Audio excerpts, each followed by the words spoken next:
नमस्कार दोस्तों, पूजा ज्योतिष कार्यालय यूट्यूब चैनल में आप सभी का बहुत बहुत स्वागत है। दोस्तों, आज आपके सामने में आपके पितरों की प्रसन्नता आप एक मंत्र से सिर्फ 1 मिनट में कर सकते हैं।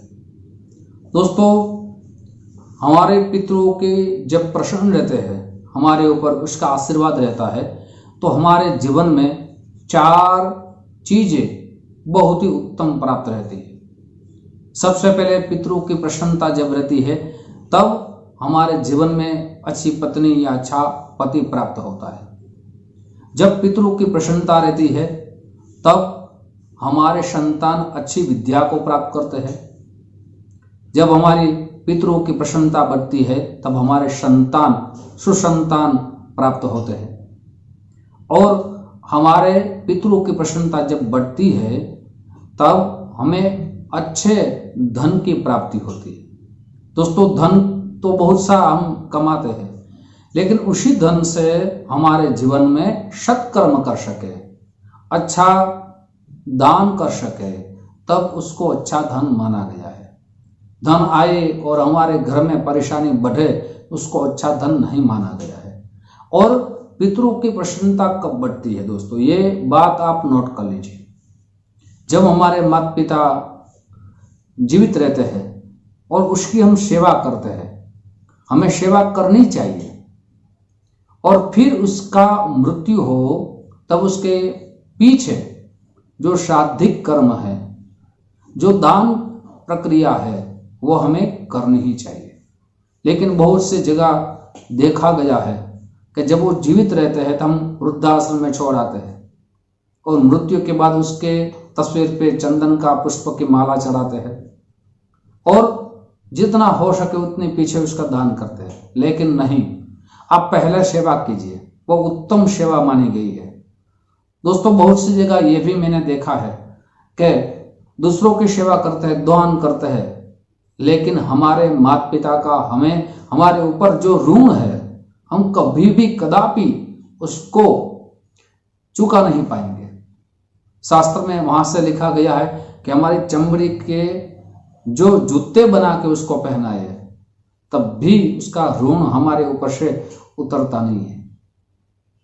लेकिन दोस्तों, ये सेवा करने के बाद, अब श्राद्धिक कर्म करने के बाद, जो मैं छोटा सा श्लोक दे रहा हूं, आप 3 बार आप करेंगे, मुझे लग रहा है आपके जीवन में परिवर्तन भी आएगा, उसकी प्रसन्नता भी बढ़ेगी। ऐसा देखा गया है कि मैंने तो 4 वस्तु का सिर्फ यहां बातें की है, लेकिन जब पितरों की प्रसन्नता बढ़ती है, तो हमारे जो भी कार्य अटक गए हैं, जो हम कर नहीं पा रहे हैं, बड़ी मेहनत कर रहे हैं, लेकिन वो भी कार्य उसकी प्रसन्नता के लिए हो जाते हैं। देवताओं का भी हमारे ऊपर ऋण है, हम प्रतिदिन उसका अभिवंदन करना चाहिए। दोस्तों, एक बात आपको कहूं, अभी कोरोना का काल समाप्त तो नहीं हो गया, लेकिन उसमें ऑक्सीजन की हमें जरूरत पड़ी, तो कितनी हमें जीवन जीने में पैसे देने के बाद भी ऑक्सीजन नहीं मिल रहा था।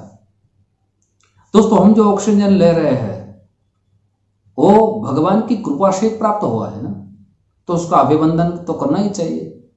तो ऐसे ही पितरों की में सिर्फ आपको 1 मिनट लगेगा। जन्म कुंडली में भी दोस्तों, अगर दोष आ रहा है, पितृ दोष आ रहा है, आप बड़े दिल से, भाव से, श्रद्धा से आप नित्य पूजा करेंगे पितरों की, और ये श्लोक की 3 बार, ज्यादा कर सके तो उत्तम माना जाएगा, लेकिन 3 बार आपके पितरों के सामने, इसमें किसी प्रकार का कोई कवच नहीं है, कोई पूजा नहीं है, लेकिन आपकी श्रद्धा, आपको पितरों की प्रसन्नता जरूर आएगी।